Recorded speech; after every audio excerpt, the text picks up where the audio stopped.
बहुत पुरानी बात है। गौतम बुद्ध एक शहर में प्रवास कर रहे थे। उनके कुछ शिष्य भी उनके साथ थे। उनके शिष्य एक दिन शहर में घूमने निकले तो उस शहर के लोगों ने उन्हें बहुत बुरा भला कहा। शिष्यों को बहुत बुरा लगा और वे वापस लौट गए। गौतम बुद्ध ने जब देखा कि उनके सभी शिष्य बहुत क्रोध में दिख रहे हैं तो उन्होंने पूछा, क्या बात है, आप सभी इतने तनाव में क्यों दिख रहे हैं?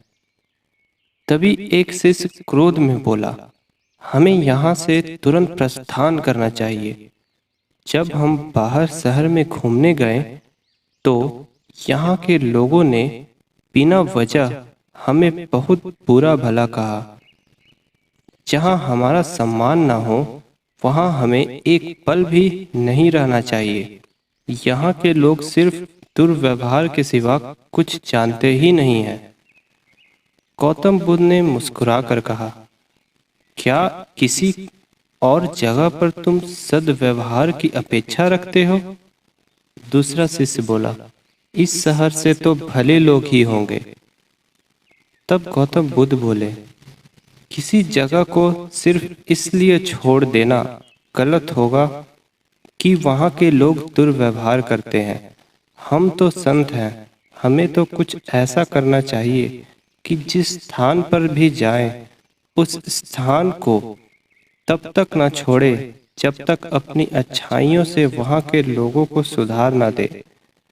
हम जिस भी स्थान पर जाएं, वहाँ के लोगों का कुछ न कुछ भला करके ही वापस लौटे। हमारे अच्छे व्यवहार के बाद वह कब तक बुरा व्यवहार करेंगे? आखिर में उन्हें सुधरना ही होगा। वास्तविकता में संतों का कार्य तो ऐसे लोगों को सुधारना ही होता है। सही चुनौती वो है जब हम विपरीत परिस्थितियों में खुद को साबित कर सके। ये सभी बातें सुनकर बुद्ध के प्रिय शिष्य आनंद ने प्रश्न किया, उत्तम व्यक्ति किसे कहते हैं?